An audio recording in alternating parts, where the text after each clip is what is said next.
seja bem-vindo. Feliz Ano Novo, que bom ter você junto com a gente aqui nesse primeiro programa de 2022, onde a gente já pode começar juntos, louvando a Deus, refletindo na palavra dele. Nós estamos começando uma nova série chamada O Grande Reset.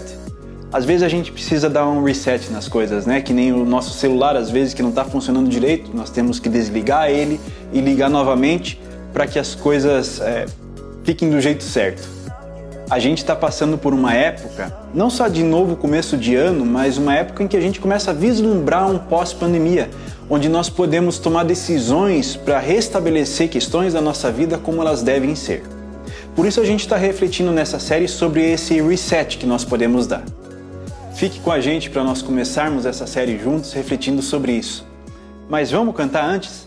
Cante junto com a gente.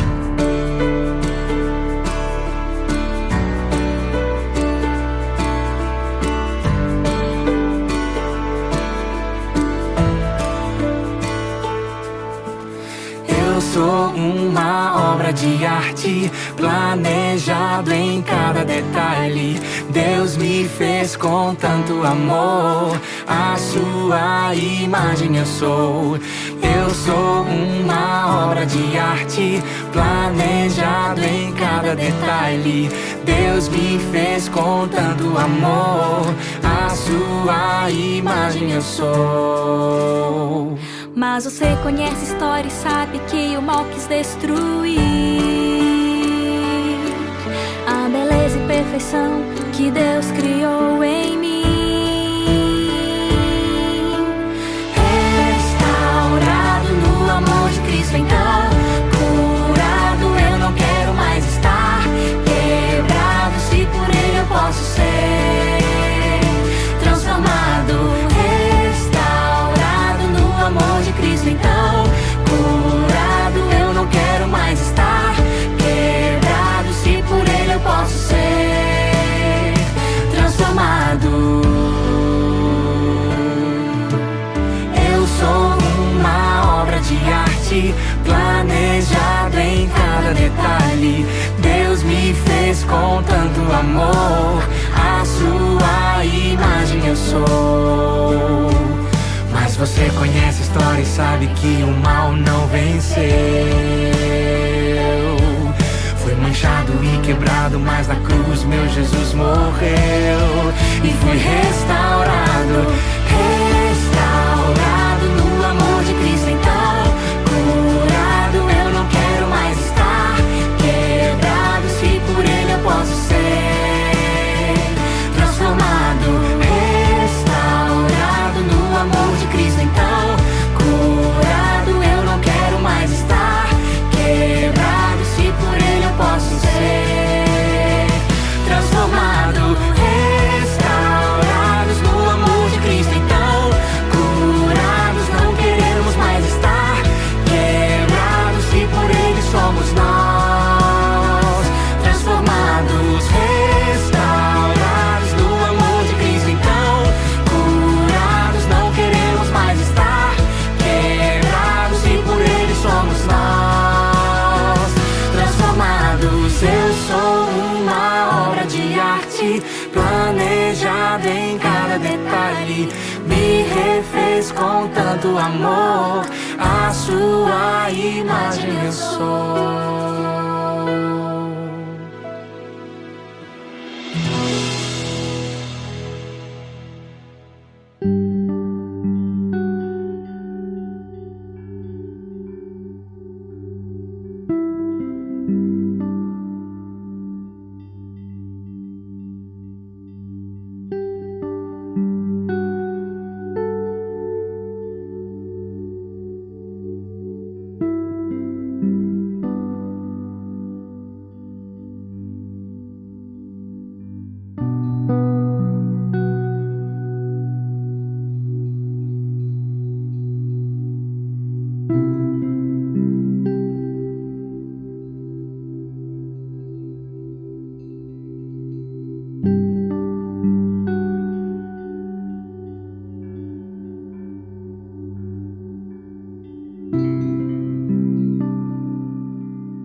todo tempo eu louvarei ao Senhor, sempre estará em meus lábios o seu louvor. Em todo tempo eu louvarei ao Senhor, sempre estará em meus lábios o seu louvor. Alegrar-se-á no Senhor a minha alma, alegrar-se-á no Senhor a minha alma.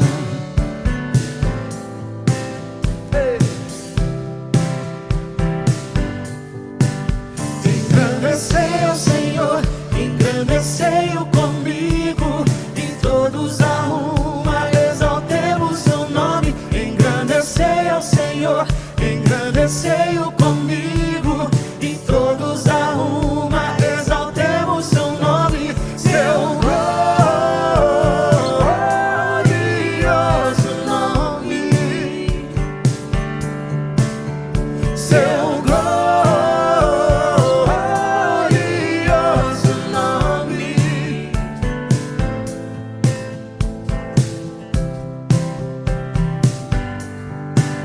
Em todo tempo eu louvarei ao Senhor, sempre estará em meus lábios o seu louvor. Em todo tempo eu louvarei ao Senhor, sempre estará em meus lábios o seu louvor.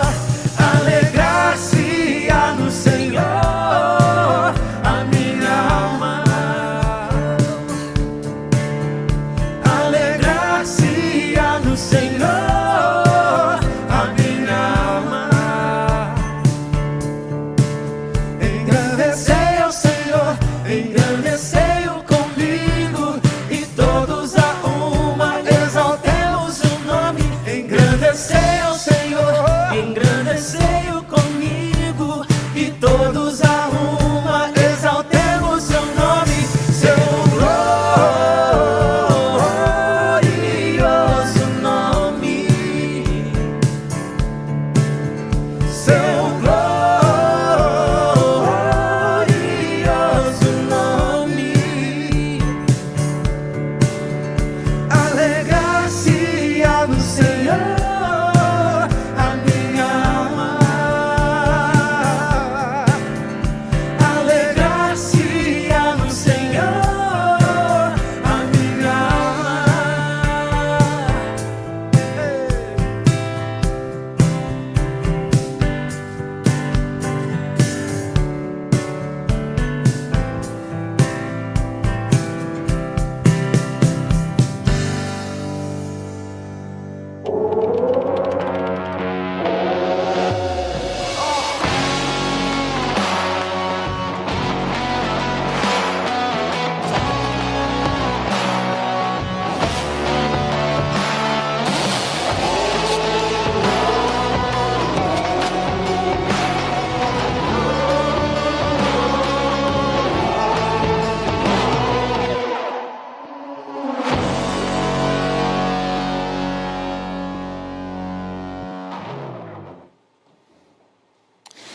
Olá, seja muito bem-vindo. É uma imensa alegria ter você com a gente nesse momento de reflexão e de adoração. Hoje nós iniciamos uma nova série de mensagens aqui na Chácara Primavera, cujo título é O Grande Reset. Ao longo da história da humanidade, especialmente quando passamos por crises profundas como essa que estamos enfrentando ainda, surgiram propostas de reinício, de reset, propostas seculares buscando soluções para os problemas que tais crises afloraram. E não foi diferente nessa última crise que nós ainda enfrentamos. Então o nosso objetivo ao longo dessa série, apresentarmos o Evangelho como a única fonte de reinício para todas as coisas, uma fonte que consegue identificar de maneira correta os problemas que temos e que por causa disso aponta para as soluções que nós precisamos. Então eu te convido a acompanhar hoje essa primeira mensagem dessa série, que nós abrimos essa série.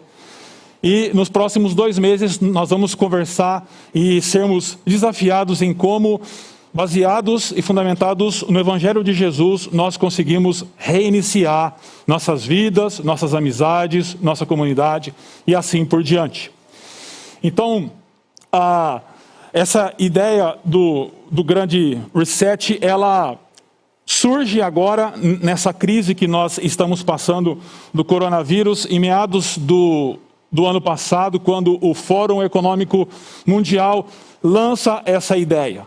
É uma ideia de que a pandemia do coronavírus apontou problemas que nós como humanidade temos e de que por isso nós precisamos de um novo caminho ou de um reinício. Isso surge de uma ideia de um reinício econômico, mas abrange outras áreas da nossa sociedade, como questões sociais, como questões ecológicas e ambientais, e assim por diante. Essa ideia do grande reset, ela surge lá em 2010, 2011, com esse livro publicado pelo Richard Florida. Aqui está a foto dele. Esse livro surge quando nós passamos por aquela crise em 2008, você deve se lembrar um pouco, uma crise econômica que começa nos Estados Unidos e alcança todo mundo.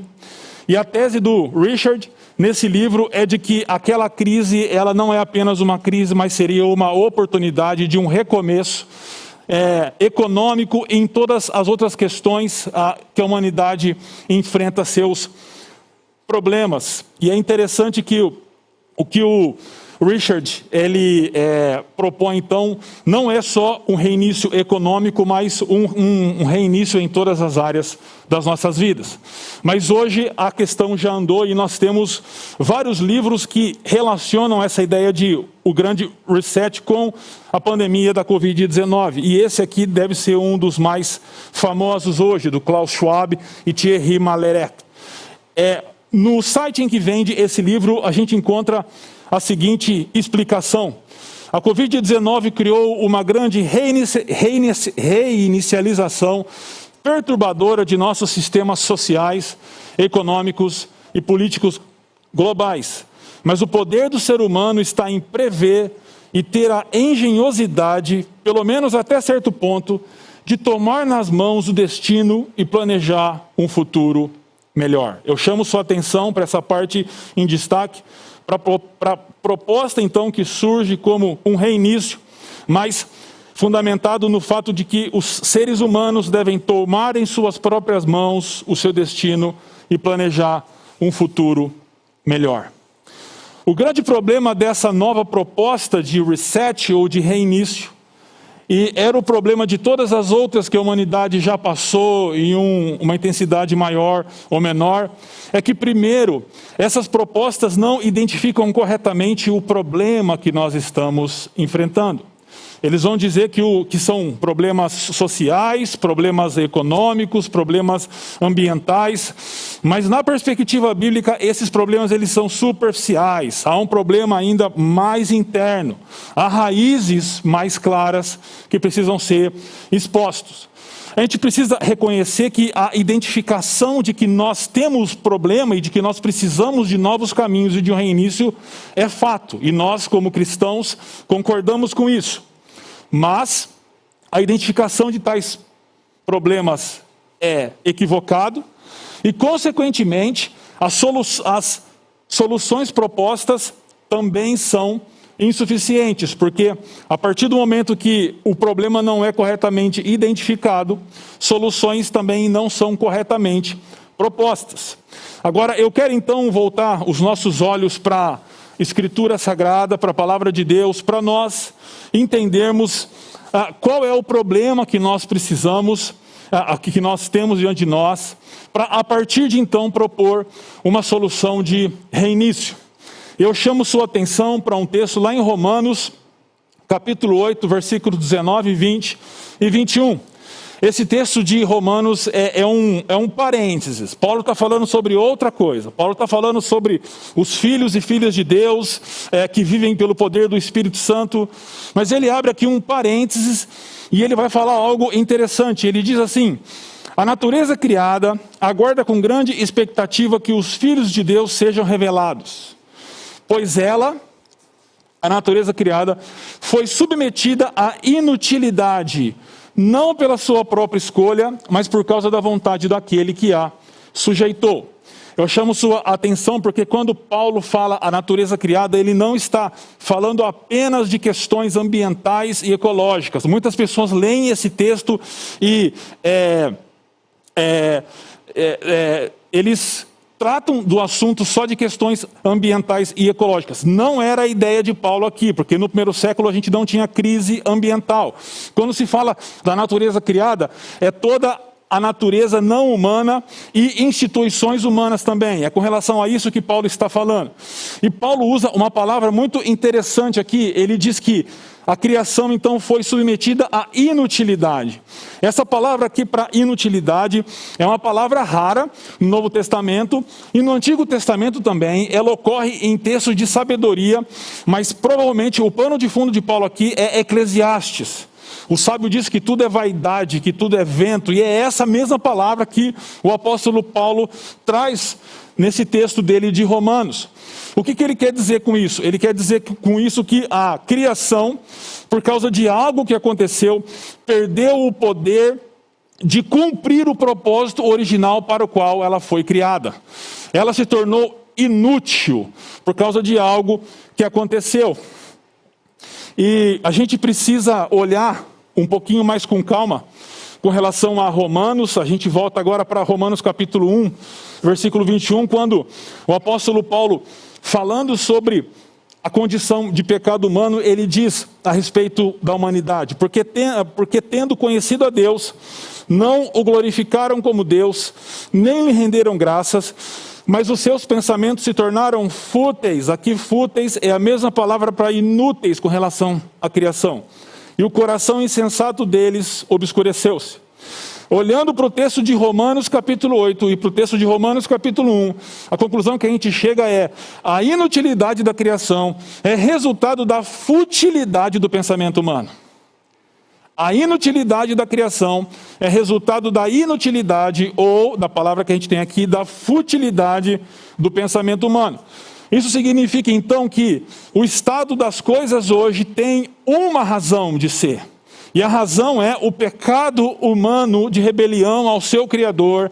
Lá no jardim, quando Adão e Eva se colocam contra o seu Criador, desobedecem e se rebelam contra o Criador. Então toda a criação, como resultado disso, se torna também inútil. Por isso, voltando para o texto de Romanos capítulo 8, agora o versículo 21, o apóstolo Paulo vai dizer de que a própria natureza criada será libertada da escravidão da decadência em que se encontra, recebendo a gloriosa liberdade dos filhos de Deus. Aqui ele está falando de uma esperança, mas note que a situação da criação hoje do mundo é de escravidão da decadência, ou seja, é uma escravidão que está conduzindo a criação à decadência. A decadência cada vez mais. Por isso que a identificação de que há um problema que precisa ser revertido através de um reset ou de um reinício é fato. Mas o que nós já vimos aqui é que a raiz dos problemas que nós enfrentamos não são os problemas que as propostas seculares e humanistas apontam. Os problemas que eles apontam, que tais propostas apontam, são consequências de um problema mais grave, que está na raiz de todas as coisas, que é a rebelião da humanidade contra o seu Criador. E por isso a proposta para a solução não passa apenas por questões ambientais, sociais ou econômicas, mas é uma proposta que precisa também ter raízes mais profundas de uma transformação. Trocando em miúdos, a proposta deve alcançar corações humanos, porque no coração humano reside o problema que nós temos. Por isso eu quero conversar com vocês essa primeira mensagem da série de Reiniciando em 3, 2, 1. Nós estamos em um processo de reinício, nós estamos em um processo de reset, mas não um processo que tem sua origem no Fórum Mundial Econômico ou em qualquer outro movimento humano ou secular, mas em um movimento que começa na Trindade, que gera um confronto e que gera a chegada do reino. Então, reiniciando em 3, 2, 1, eu chamo você para ler comigo o texto de Marcos, capítulo 1, versículos 9 a 15, que diz assim: Naquela ocasião, Jesus veio de Nazaré da Galileia e foi batizado por João no Jordão. Assim que saiu da água, Jesus viu o céu se abrindo e o Espírito descendo como pomba sobre ele. Então veio dos céus uma voz: Tu és o meu filho amado, em ti me agrado. Logo após, o Espírito o impeliu para o deserto. Ali esteve 40 dias, sendo tentado por Satanás. Estava com os animais selvagens e os anjos o serviam. Depois que João foi preso, Jesus foi para a Galileia, proclamando as boas novas de Deus. O tempo é chegado, dizia ele. O reino de Deus está próximo. Arrependam-se e creiam nas boas novas. Eu quero então chamar sua atenção para 3 movimentos de reinício.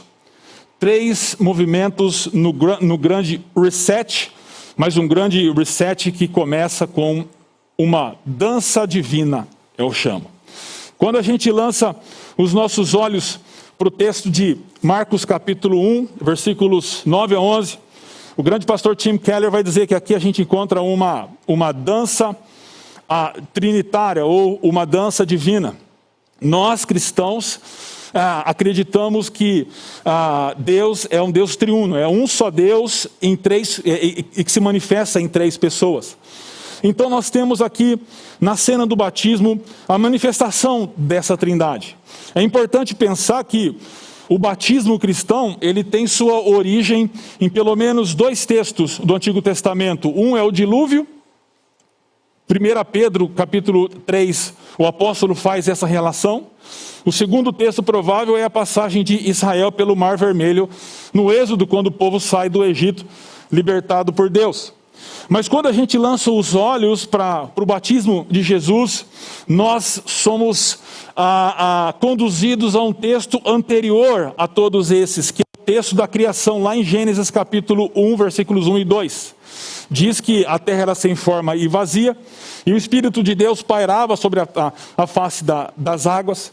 Então o que o evangelista vai narrar aqui é o segundo ato criacional de Deus, ou, em outras palavras, é o ato da recriação de Deus. É claro que existe o pano de fundo do dilúvio, existe o pano de fundo, sem sombra de dúvidas, aqui do Êxodo, mas com a movimentação que existe nessa cena, nós podemos dizer que o que está acontecendo aqui é uma dança divina, e a recriação, o reinício, o reset está acontecendo. E como que essa dança se movimenta? O Marcos usa 3 particípios, cada um deles relacionado a uma pessoa da Trindade. Então, versículo 10, que eu chamo sua atenção, diz: assim que saiu da água, a ideia assim que saindo da água, Jesus viu o céu se abrindo. Aqui, esse verbo abrindo, ele é um particípio passivo, ou seja, tem alguém por trás da cena que está agindo dessa forma, a gente vai falar sobre isso já, e o Espírito descendo como pomba sobre ele. O que o texto está dizendo para nós? Que o Filho, o Espírito e o Pai estão por trás da nova criação. À medida que Jesus sobe das águas do Jordão, a nova criação está surgindo daquelas águas também, porque Jesus é a nova criação. Jesus é o novo homem, o novo ser humano em quem a nova criação começa. Jesus depois ele vai morrer por nós naquela cruz, Jesus depois ele vai ressuscitar dos mortos, e quando Jesus deixa aquele sepulcro, aquele túmulo, a nova criação começa a raiar, porque o Filho é a nova criação. O movimento do Espírito é descendo como pomba. Então, se Jesus, ao sair das águas do Jordão, ele simboliza essa nova criação, o Espírito descendo como pomba simboliza que o céu chegou entre nós. Porque o Espírito é o autor da nova criação, é aquele que vai agora aplicar e gerar essa nova criação em cada coração, família, igreja, cidade e outros lugares. E é interessante porque a imagem que o texto usa é descendo como pomba. Não é que ele era uma pomba, mas a descida do Espírito é como se fosse uma pomba descendo. E o segredo aqui é pensar nessa ideia de pomba. Onde nós temos uma pomba, importante na história bíblica. No dilúvio, a pomba é aquela que Noé lança, e ela, a primeira vez ela volta com um ramo de oliveira, e a segunda vez ela não volta mais. E a pomba então é o sinal de que o juízo acabou, o dilúvio acabou. Então quando o Espírito desce como pomba, é que a mensagem é: o juízo acabou, e nós vamos recomeçar a partir de agora. E por fim, no versículo 11, diz: então veio dos céus uma voz: tu és o meu filho amado, em ti me agrado. Note que veio dos céus a voz, e aqui diz que Jesus viu o céu se abrindo. Esse abrindo, como eu já falei, é voz passiva, porque é o Pai que faz isso. Isso significa que o Pai é aquele que administra e promove essa nova criação, e aquele que abre o espaço para que céu e terra agora se conectem. E quando ele diz que Jesus é o Filho amado, ele faz uma referência a Isaac, lá em Gênesis 22:2, quando a Deus pede o filho amado de Abraão como sacrifício, mas o que não acontece. E também a Salmos, ao Salmo 2, versículo 7, quando o filho tem um papel de reinado. Então quando o pai diz: tu és o meu filho amado, em quem eu me agrado, ele está dizendo que essa nova criação tem um novo rei. E esse rei é o Filho de Deus, é o Filho amado de Deus. O primeiro movimento, então, nesse grande reset, é que esse reset, esse reinício não tem origem humana, mas divina. Todos os outros movimentos de reinício, cuja origem ou origens são humanas, são fadadas ao fracasso. Mas esse é o movimento do reset do Evangelho, e não tem origem humana, mais divina. O segundo movimento que a gente encontra nesse grande reset divino é o confronto. Nós encontramos Jesus indo para o deserto, e é interessante que os versículos 12 e 13 narram isso. E eu chamo sua atenção para o seguinte: é claro que, como pano de fundo aqui, nós temos Israel no deserto durante 40 anos. Mas é interessante que Jesus estava com Satanás, que é o adversário, e de que ele foi tentado. A palavra melhor traduzida para tentado é testado, é provocado de alguma forma. E essa é uma palavra também que dá a ideia de um processo, ou seja, não foi só um teste, mas foram testes em sequência em que Jesus foi submetido. E ele foi então testado por Satanás durante esse tempo em que ele ficou lá. E ele estava com os animais selvagens. A ideia aqui de animais selvagens tem uma discussão boa de interpretação, mas a palavra que é usada aqui, ela é usada no Antigo Testamento para simbolizar hostilidade e perigo ao povo de Deus. E é a mesma palavra que é traduzida no livro de Daniel e de Apocalipse como bestas, os animais que se levantam contra o povo de Deus. Então, a ideia de que Jesus estava com animais selvagens é a ideia de que Jesus estava em um ambiente hostil, enfrentando dificuldades. Mas o texto ele vai terminar dizendo que os anjos o serviam aqui da ideia de um serviço doméstico, e lembra a caminhada de Elias, para quem conhece um pouco mais a história bíblica, que caminhou durante 40 dias pelo deserto, e ele foi alimentado com água e pão pelo próprio Deus para sustentar aquele tempo. Essa é a ideia que está por trás aqui. Mas a ideia geral é que Jesus ele foi conduzido ao deserto não pelo próprio adversário, mas olhe por quem que ele foi conduzido: pelo Espírito. O Espírito o impeliu para o deserto. Isso significa que o segundo movimento aqui é um movimento de confronto, porque quando a Trindade então começa a recriar todas as coisas, isso não acontece de modo pacífico, porque esse mundo está dominado pelas trevas, está dominado por poderes inimigos, e são esses poderes que promovem problemas que nós temos. E por isso é necessário o confronto, e logo no início esse confronto se dá, e a gente sabe do que vai acontecer com esse confronto. Ao longo do ministério, Jesus vai passar por muitas coisas, mas Jesus vai morrer na cruz para que nós fôssemos perdoados, e assim Jesus consegue alcançar a raiz do problema, que é a rebelião humana. Porque a morte de Jesus é a morte onde nós temos o perdão dos nossos pecados. E por isso corações humanos podem reiniciar a partir dessa morte e da consequente ressurreição de Jesus. Por isso nós estamos em confronto. Esse novo reset, ou esse grande reset, esse processo que está acontecendo desde o momento em que Jesus sai das águas do Jordão, é um movimento também de confronto, que forças estão se chocando em todos os lugares, em todos os tempos, porque esse mundo era e ainda é em parte dominado pelas trevas. Isso significa então que o verdadeiro problema que nós temos, que é o pecado e as trevas, e não a economia ou a ecologia ou questões sociais, só podem ser superados pela vitória de Jesus, quando ele morre na cruz e ele ressuscita.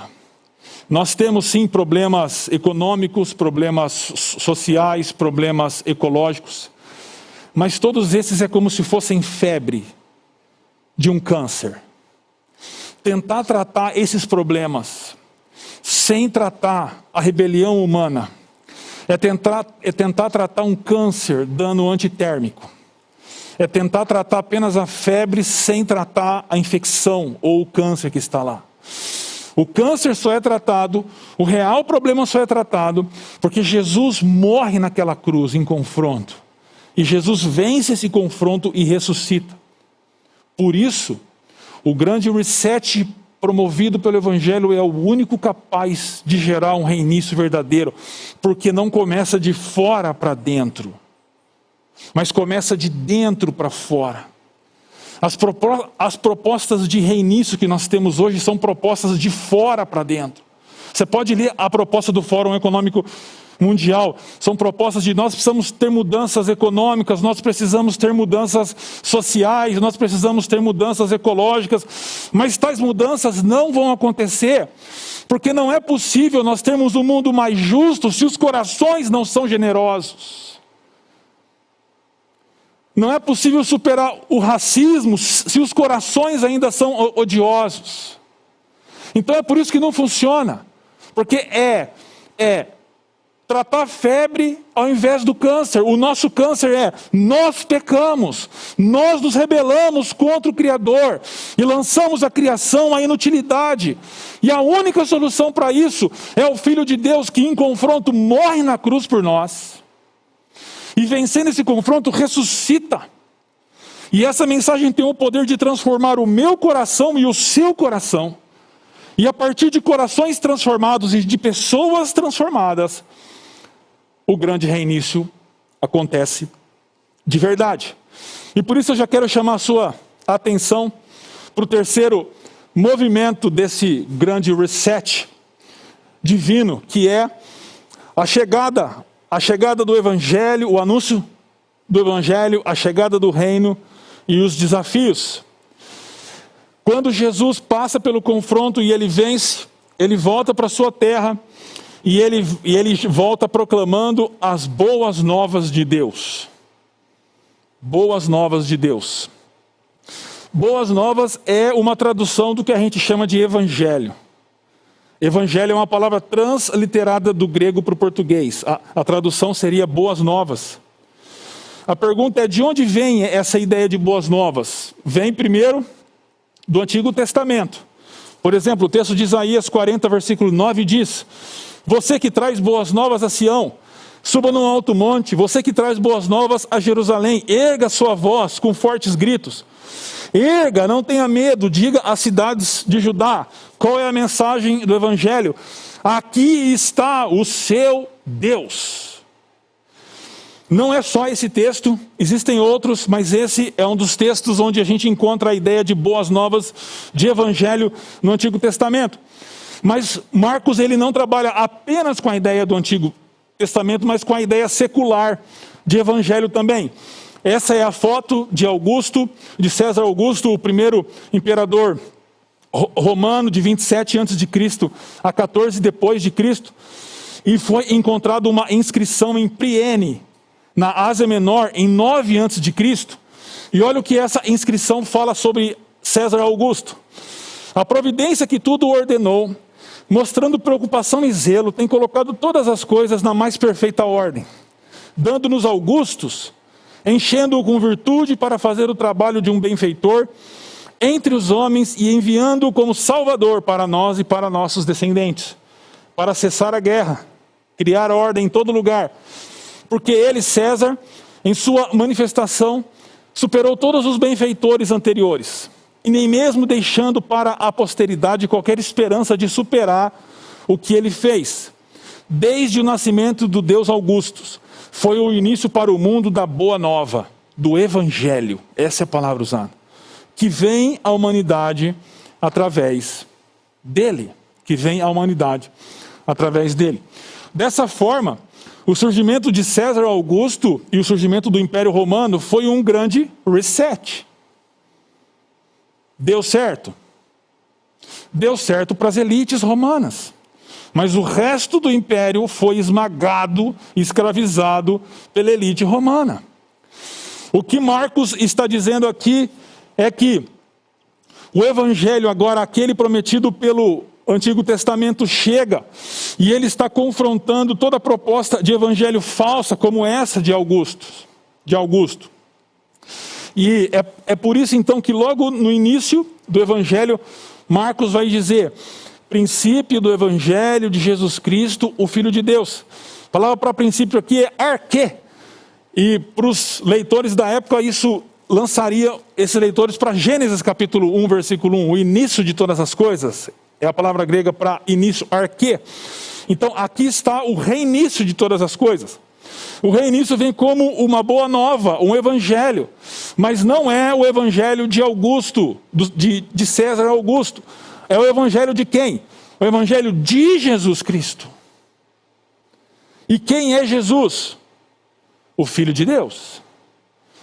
Essa é a mensagem que reinicia todas as coisas. O evangelho de Jesus. O segundo passo nessa chegada é Jesus anuncia. Qual é o evangelho que ele anuncia? Ele diz: o tempo é chegado, dizia Jesus. O reino de Deus está próximo. É interessante que quando a gente olha para esse texto, nós encontramos dois verbos no grego que a gente chama de verbos perfeitos. O tempo é chegado e o reino de Deus está próximo. O que esses verbos apontam?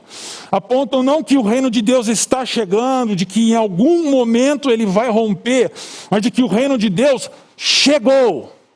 E chegou para ficar.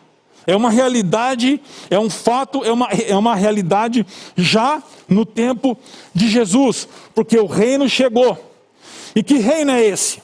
De novo, trazendo uma ideia do Antigo Testamento, no livro do profeta Daniel, o rei tem um sonho de uma estátua com alguns itens, ouro, prata, ferro e barro, e essa estátua ela é triturada por uma bola, por uma pedra que rola de um monte.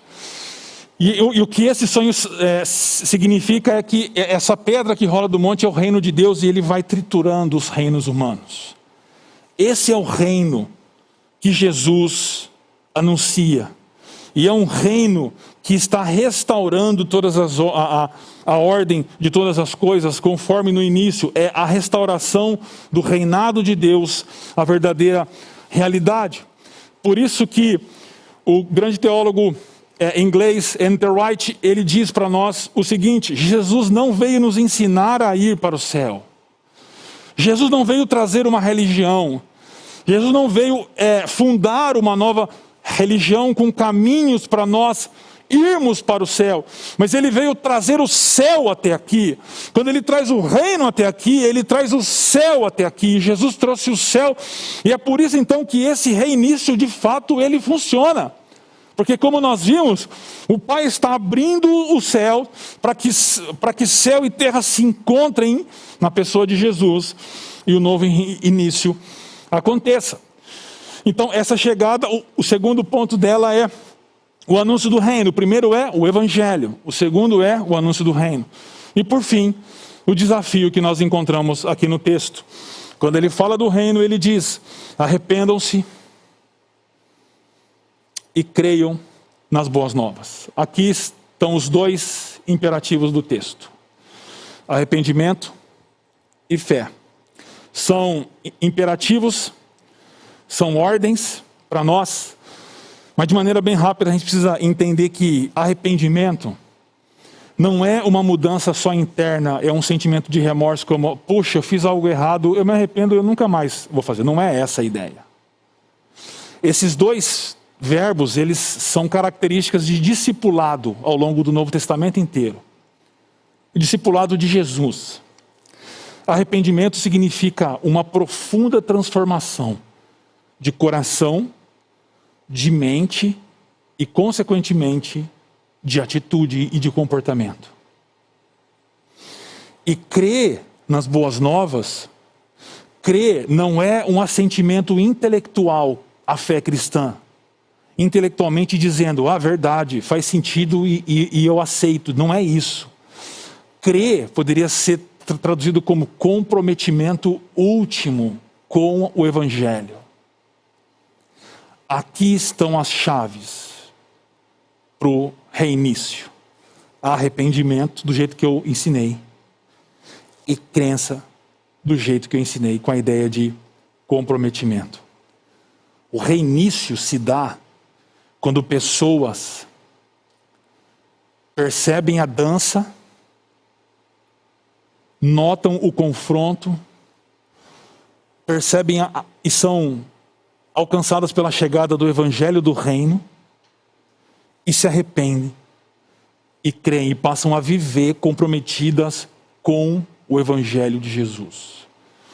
Por isso, a mensagem de hoje para nós é uma mensagem de transformação, mas não de transformação com base naquilo que nós temos ou que nós podemos fazer, mas de transformação com base naquilo que a Trindade começou a fazer, que Jesus fez ao confrontar as trevas, morrer e ressuscitar, e a mensagem que chegou até nós hoje.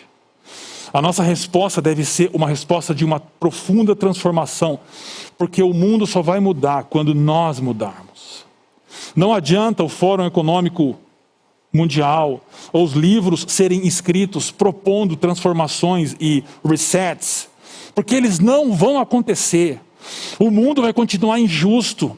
O mundo vai continuar com problemas graves na ecologia, problemas ambientais. O mundo vai continuar com problemas econômicos, porque não se muda de fora para dentro, só se muda de dentro para fora. E o caminho de mudança de dentro para fora é por arrependimento e comprometimento com a mensagem do Evangelho de Jesus. E por isso que esse grande reset da Trindade, ele está acontecendo agora em corações humanos, em vidas de homens e mulheres que ouvem o Evangelho. E a partir do momento que eles são transformados, eles começam em seus ambientes a manifestar esse reinício de todas as coisas. Então começa em nossas vidas, individualmente falando, se expande para as nossas famílias, para a sala das nossas casas, para os nossos quartos. Isso alcança as ruas das nossas cidades, isso alcança as salas de escritório, as salas de aula, todos os lugares onde pessoas que se arrependeram e se comprometeram com o Evangelho chega. Esse grande reset continua a se manifestar nesses lugares. Por isso nós precisamos experimentar essa transformação, fruto da dança, do confronto e da chegada do Evangelho até nós. E é interessante, já indo para o final, que na sequência do Evangelho de Marcos, Jesus ele chama os seus primeiros 4 discípulos, ele enfrenta as trevas e há notícias a respeito de Jesus se espalham. O que acontece aqui é que Marcos ele duplica esses 3 movimentos de novo. E é interessante que quando ele vai chamar os seus primeiros discípulos, ele diz: e eu os farei pescadores de pessoas. Note que Jesus não muda a essência do que a pessoa faz, mas muda como a pessoa faz. Isso significa que você, no seu escritório, você vai continuar trabalhando do mesmo jeito, mas agora na perspectiva de que tudo está sendo reinicializado. Há um confronto aqui, e Jesus se confronta com uma pessoa endemoniada e ele vence as trevas, e os discípulos participam desse confronto. De novo, esse confronto se estende, e nós, como pessoas que estão conectadas à Trindade e passamos a fazer as coisas diferentes, nós estamos dentro desse confronto. Esse confronto é nosso também. E o resultado de tudo isso é que notícias a respeito de Jesus se espalharam rapidamente, e o Evangelho foi propagado. Eu lembro de uma história que eu ouvi há alguns anos, numa grande multinacional da nossa região, que passava por problemas graves, financeiros, e a decisão que seria tomada era de mandar pessoas embora. E sempre os funcionários que ganhavam menos, os do chão de fábrica, seriam demitidos, grande parte deles para estancar o problema financeiro daquela empresa. Então, aquele board, aquela diretoria, marca uma reunião só para validar essa decisão de mandar embora grande parte dos seus funcionários mais humildes, mas como parte daquele board tinha um diretor que tinha se conectado ao que a Trindade estava fazendo. Sabia do confronto que está acontecendo. E tinha sido alcançado pela chegada do Evangelho do Reino de Deus. Por isso, aquele diretor vai para a reunião e a proposta de demissão em massa é posta sobre a mesa e vai ser aprovada quando ele levanta a sua mão e diz: posso fazer uma outra proposta? Pode. E ele diz: minha proposta é temporariamente cortarmos parte dos nossos salários para que eles não sejam demitidos. Essa proposta é aceita. Trabalhadores não são mandados embora. E depois de 2 anos, a crise passa, o salário dos diretores é recomposto e ninguém foi mandado embora. Isso só pode ser resultado de uma transformação interna, fruto de arrependimento e de comprometimento com o Evangelho. De outra forma, seria cruzar as mãos e dizer: manda embora. Não são meus amigos, não é minha família, eles que se virem por aí. Eu quero te convidar a participar desse movimento que está acontecendo de reinício. Nós estamos reiniciando todas as coisas. Deus está fazendo isso. E para encerrar, aproveitar que a gente está no meio de uma Olimpíada, eu não sei se você notou esses 3 brasileiros que conquistaram medalhas, e eles são irmãos e irmãs na fé. E eles manifestam a fé naquilo que eles têm feito. A Raíssa ganhou ouro no skate, o Ítalo ganhou ouro no surf e o Fernando ganhou bronze nos 200 metros de nado. Isso significa que o reino de Deus, ele está sendo manifestado em pistas de skate, em pranchas de surf, em piscinas de natação. Mas eu quero chamar a sua atenção para uma nadadora. Eu gosto muito de natação, sei nadar, embora não pareça, mas a competidora sul-africana chamada Tatiana Schoenmaker, ela é uma cristã, e na ida para Tóquio ela postou uma oração nas suas redes sociais que dizia: Deus Pai, que a tua vontade seja feita, que a tua paz nos preencha, que possamos louvá-lo não importa qual seja o resultado, que sejamos capacitados por tua força para dar tudo de nós e que possamos para sempre temer a tua bondade. Obrigado por nos trazer a esse exato momento. Essa mulher bateu um dos recordes nas provas eliminatórias, e na última prova eu tive o prazer de assistir, e ela bateu o recorde mundial de 200 metros peito. E foi uma das cenas mais emocionantes de toda a Olimpíada, porque nem ela percebeu que tinha batido o recorde mundial. E aí as competidoras que perderam para ela, a abraçaram e choraram com ela. Sabe o que é isso aqui? Isso aqui não é só uma prova de natação. Isso aqui não é só Olimpíada. Isso aqui é o reino se manifestando. É a Trindade dançando. É o confronto acontecendo. E a mensagem sendo anunciada por pescadores e pescadoras que continuam fazendo aquilo que foram chamados a fazer, mas anunciando a chegada de um reino que já está aqui. Eu quero terminar com 3 desafios para você. O primeiro é: participe da dança. O Deus triuno está dançando e criando todas as coisas a partir do momento em que Jesus sobe das águas lá do Jordão. E o convite que a gente faz para você é que você participe dessa dança. Amanhã você pode ir para o seu escritório, ou você pode ir para a escola, ou você pode trabalhar de casa. Mas você precisa trabalhar entendendo que a Trindade está reiniciando todas as coisas e de que você é convidado a dançar junto e a promover esse reinício. Participe da dança. O som é tão belo, os movimentos são tão preciosos. Você é um convidado a dançar com a gente, essa dança do reinício.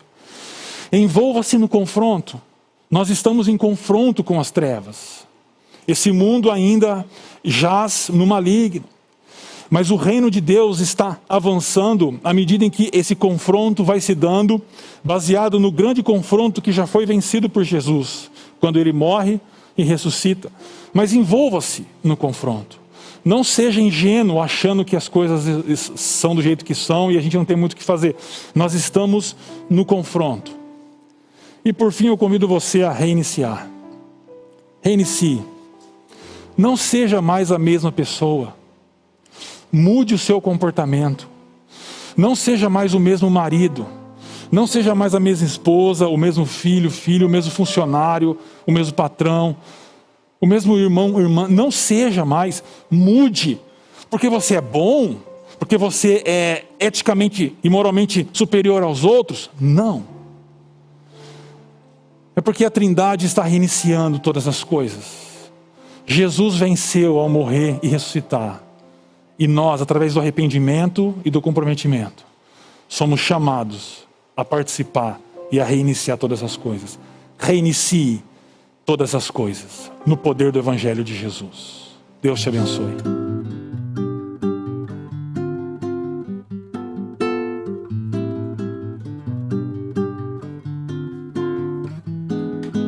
O que seria da vida da gente se não houvesse a chance de recomeçar, olhar nos olhos e reconhecer e tentar de novo, quem sabe tudo de novo.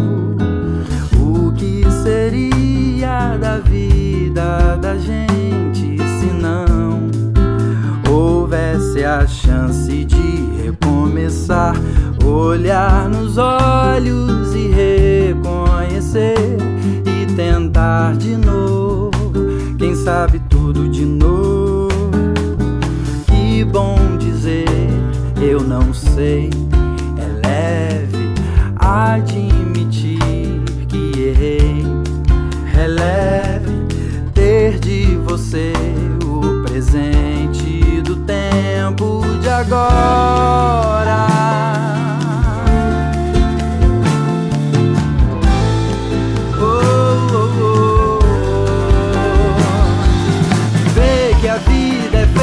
De recomeçar, pra que a gente possa então continuar. Não se leve tão a sério e como diz aquele verso, tente outra vez.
Que bom que Deus nos dá chances de recomeço, não é mesmo? Vamos orar? Senhor Deus, a gente te agradece porque na nossa rotina, no começo de ano, em épocas de crise, Senhor, você nos dá chance de repensar questões, de repensar hábitos, de repensar atitudes. E a gente te pede, Deus, que as decisões que a gente tomar nesses momentos, elas não sejam decisões que caem nos antigos hábitos novamente. Nós desejamos que o Senhor nos dê a persistência e nos dê do Teu Espírito, Senhor, para mudar as atitudes que a gente precisa, para andar perto de Ti, de maneira que Te agrada. Vem mudar na nossa vida aquilo que precisa ser mudado, Deus. A gente quer colocar nas Tuas mãos a semana que a gente vai ter e tudo aquilo que vai acontecer. A gente coloca nas Tuas mãos a vida de cada um que participou desse programa junto conosco. Em nome de Jesus. Amém. Se você gostou desse tempo de reflexão, eu quero te convidar para vir assistir isso junto com a gente de maneira presencial na sede do Ático, que está no endereço na tela. Nós estamos, durante esse mês de janeiro, aos domingos, às 18 horas, a gente está se reunindo nesse lugar para assistir juntos a essa programação e estar juntos cantando e louvando a Deus e refletindo sobre essas questões. Seja muito bem-vindo a estar com a gente também. Uma boa semana, um grande abraço e até a próxima. Deus te abençoe.